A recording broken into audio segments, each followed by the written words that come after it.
What is going on, guys, and welcome back to another video. Today we're going to be reacting to World War One Oversimplified Part 2. You guys have been asking for Part 2 since we did the Part 1, and I asked if you guys wanted the Part 2 to let me know. So here we are with the Part 2. Hope you all enjoyed Part 1, so hopefully you enjoy this one, Part 2. Don't forget, if you haven't like this video, subscribe to the channel. It truly helps me out. Without further ado, let's see what we got here, my boys and girls. Let's get it. With both sides stuck in a hard stalemate, they knew this war wasn't going to be about taking territory, but about simply wearing each other down. The Allies had plenty of men to expend from its overseas dominions, and the British also started a naval blockade, so Germany couldn't import stuff, like food. Oh, well, they need food, so they have to find a way to do that. Really wanted a long, grueling war, though, so they both thought of ways to break the deadlock on the Western Front. Idea number one, new frontiers. When the war first broke out, Australia was quick to take German New Guinea.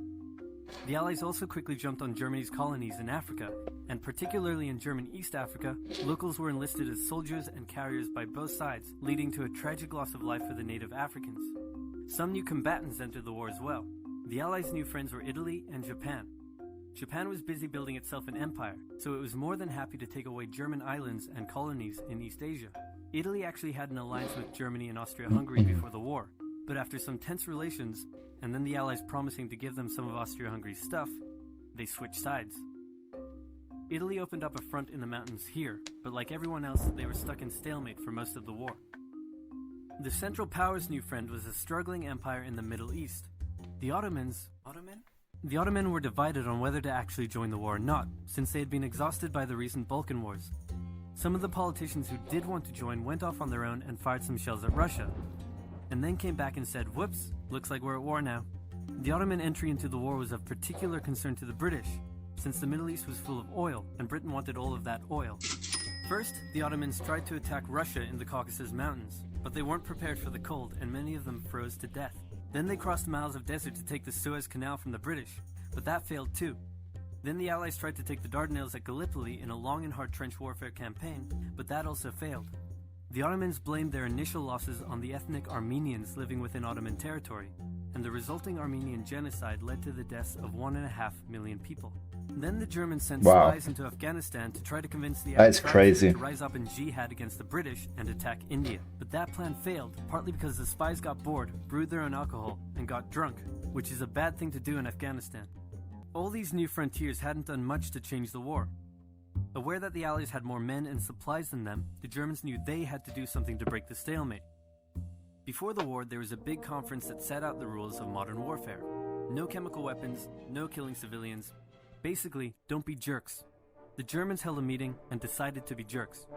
Zeppelin air raids commenced over British cities. They also started attacking the Allied trenches with chlorine gas, and they used submarines to sink civilian ships. One such civilian ship was the Lusitania, which had 159 Americans on board when it was sunk, further swaying US opinion against the Germans.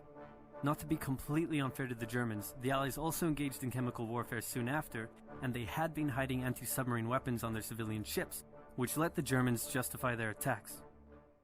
Meanwhile, Austria-Hungary still hadn't dealt with Serbia, so the Central Powers enlisted some help. Bulgaria wished it was bigger and was still bitter about losing the Second Balkan War. The Central Powers promised to make all of Bulgaria's wildest dreams come true if they helped, so they signed on, and together they knocked out Serbia. The Serbian troops retreated through Albania, which was neutral but had some ties to Austria-Hungary. So Austria-Hungary entered Albania in a friendly invasion to chase down the Serbians, many of whom escaped by sea. Okay. It's 1916, and a lot is happening.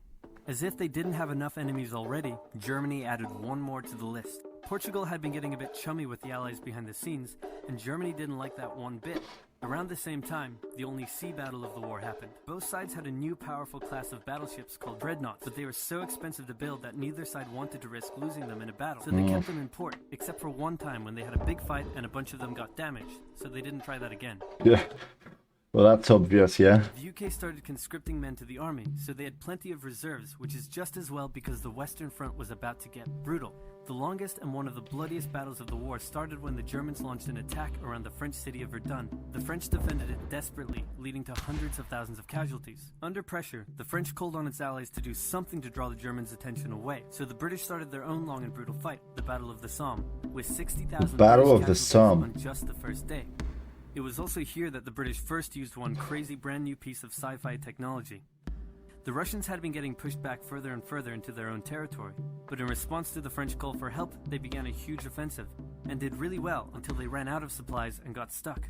Seeing how well the Russians had been doing, Romania decided now would be a great time to jump in and win the war, and then they got pounded. The Greeks were fighting amongst themselves about whether to join the war or not. The king liked the Central Powers, while the Prime Minister wanted to join the Allies. After a brief national schism, during which the country split into two, the king finally abdicated and the country reunited. With Allied help, they began a new offensive. In the Middle East, Russia was pushing into Ottoman territory from the north. The British had also made a landing in Mesopotamia to protect Persia's oil fields, and they had also sent a small army up the Tigris River to try to take Baghdad, but the army got sieged in the town of Kut along the way and eventually surrendered. A new offensive was launched from the south with all-out desert warfare. The offensive was aided by one famous British officer, better known as Lawrence of Arabia, who helped lead the Arab tribes in a revolt that wreaked havoc on the Ottoman supply lines. By the time 1917 rolled around, everyone was exhausted. There were mutinies in the French army, the German populace was starving, and the war had drained all of Russia's supplies. There was no clear winner, and it was still anyone's war. The only question now was, who was going to break first? And the answer was Russia. Tired of not eating and mad that a crazy magic homeless guy was calling some of the shots, there was an uprising in Petrograd complete with riots and strikes. The riots turned into a full-scale revolution and a new government overthrew the Tsar. Then a few months later, the Bolsheviks overthrew the new government, and they pulled Russia out of the war. This was great news for Germany, who now only had to focus on the Western Front. But there was still one problem. The pesky United States of America was looking increasingly like it was going to join the war. America had been selling supplies to the Allies throughout the war and was getting super rich off the back of it, meaning it was in fantastic shape and was dangerous to the Germans. So Germany sent a telegram to Mexico saying, wouldn't it be crazy cool if you guys attacked A America? telegram? What is a telegram? I'm sure it's not the telegram we have on our phones, but bro, let me know what a telegram is in those days, because I have no idea. But the British intercepted the message, showed it to the Americans, and that was the final straw. American troops began shipping out to Europe.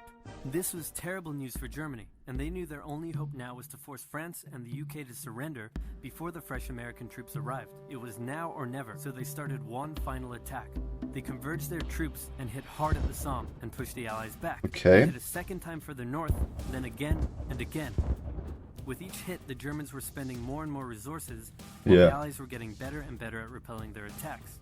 By the fifth punch, the Allies held the line and even pushed back. That's good. With American troops now arriving in larger numbers, the Allies launched a counterattack, and that was it. The Central Powers were being pushed back on all fronts. Bulgaria collapsed first, followed by the Ottoman Empire, then Austria-Hungary, and finally on November 11, 1918, at 11 o'clock, Germany surrendered. At the peace treaty, Germany was forced to reduce its military, accept war guilt, and pay the bill for the war. After indescribable suffering and millions dead, Oh my the war God. learned its lesson and never had such an awful war again. For about 20 years. Wow. Yeah, that was interesting. Okay. Let me know, guys, your thoughts on this in the comments below. Let me know if you enjoyed. Let me know what other reactions you'd like to watch, yeah? Let me know in the comments. That was it for today. We'll see you on the next video. Peace out.